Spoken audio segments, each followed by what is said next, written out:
Vamos a seguir con este libro que es La transformación. La transformación y por entre paréntesis la metamorfosis, porque según leí en el prólogo de este libro, de editorial de bolsillo, yo quería comprarla realmente en la editorial Alianza, pero tuve que conformarme con de bolsillo. El, eh, el prólogo de Jordi Llobet y de, Jordi Llobet nos dice que en realidad el título de la metamorfosis es erróneo, entre comillas, si tenemos en cuenta la etimología de la palabra metamorfosis, que hace alusión a un hecho, más bien, ¿cómo decirlo?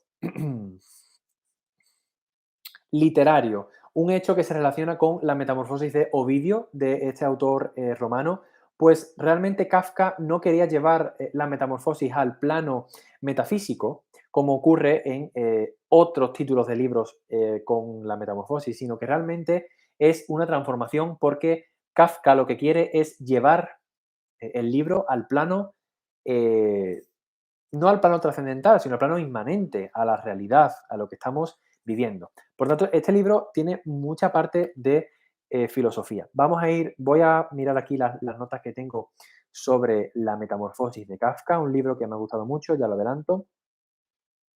Bien, vamos a comenzar. La metamorfosis, bueno, es un libro prácticamente uno de los más famosos de la historia de la literatura, pese a ser del siglo XX. Es un relato corto, yo diría, de Kafka que está centrado en su obsesión literaria, el padre contra el hijo. Hay que tener en cuenta que prácticamente en todos los libros de Kafka vamos a encontrar alguna referencia a la maldad de los padres frente a los hijos y aquí no es una o sea, aquí no es una excepción, aquí está también. Aquí se hace referencia a Kafka encarnado en el bicho, no sé cómo se dice en Latinoamérica, en España, insecto o bicho, eh, ¿vale? En contraposición con su enemigo, que también sigue siendo el padre, como en muchos otros libros de Kafka, como por ejemplo también en La condena, que es un relato corto que también leí hace poco. También el malo es el padre, aquí también. Pero aquí Kafka es que aquí es una novela de mucho simbolismo. Esto hay que tenerlo en cuenta. Alguien puede leer La Metamorfosis, pero realmente aquí hay un simbolismo en el que hay que desgranar, hay que seguir desgranando porque hay muchos símbolos que mm, un mueble no es un mueble como tal, sino que representa una cosa, como vamos a comentar ahora. Lo que yo he logrado también con el prólogo de este libro captar para mi opinión es que realmente este relato está centrado en la obsesión literaria de Kafka como escritor. El protagonista es un joven comerciante que ayuda en el negocio familiar y que está prometido incluso con una bella dama que... ay, perdón, estoy leyendo las notas de La condena. Perdón, no, no es La condena, es que ya os digo, es que La condena la leí hace poco tiempo. Vale, aquí tengo La metamorfosis. Como digo, vamos a comenzar. Sí, lo leí. Este libro, la verdad que lo leí 2 meses aproximadamente. Y realmente es una obra magna. ¿De acuerdo? Es una obra magna y no le falta razón a todo el mundo que lo ponía por las nubes. Puede que este libro realmente o te puede gustar muchísimo o no te gusta nada. Es de estos libros que no te dejan indiferente. No es un libro de 5, es un libro o de 9, 10 o de cero. Bueno, de cero o de uno o 2. Yo, por ejemplo, le tengo puesto una nota aproximada de, yo diría que un 9 o un 10. ¿De acuerdo? Vamos a comenzar. La Metamorfosis o La Transformación es una novela corta, como digo, que se lee en una tarde y que cuenta la historia de Gregor Hamsa. Aquí hay que pararnos porque Hamsa es ¿cómo decirlo? Es una aproximación al apellido Kafka, ¿de acuerdo? Por tanto, Kafka se siente un bicho y es el protagonista encarnado ¿vale? En un bicho. Y según cuenta aquí en el prólogo, le cuenta Kafka a su prometida en algunas cartas, dice que le vino una inspiración en un sueño y se puso a escribir La Metamorfosis que la terminó en pocas semanas. Como digo, Gregor Hamsa, el protagonista, es un acomodado comerciante que una mañana de repente se convierte en, yo diría, no se menciona, pero yo diría que es un escarabajo o una cucaracha, y con este acto su vida entera cambia, ¿de acuerdo? Em, Repito, es una novela llena de simbología, de la que no hay que sacar segundas lecturas alejadas, y lo cierto es que Kafka se retrató, yo diría que a sí mismo, pero siendo Hamza.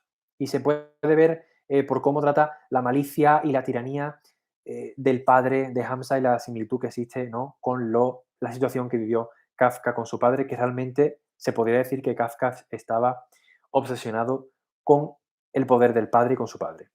Voy a dejar aquí el libro. La simbología nos lleva a advertir que Kafka realmente se siente un bicho raro en su familia. Es como se dice, ¿no?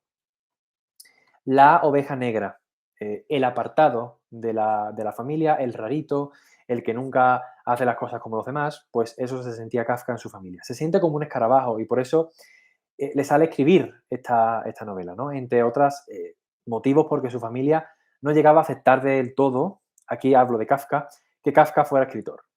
Por eso se hace también guiños al escritorio. Kafka aquí hace, en palabras de Gregor Hamsa, hace referencia a que el bicho, bueno, cuando lo echan del cuarto para limpiar su madre y su hermana, se pone encima del escritorio. ¿Por qué? Pues porque ahí hay una simbología de que lo importante para Kafka es el escritorio, es el lugar donde él puede ser él mismo y puede escribir y puede ser libre con respecto a la tiranía de su padre y de las exigencias comerciales de su familia. Por tanto, ahí el escritorio sería una simbología de la escritura.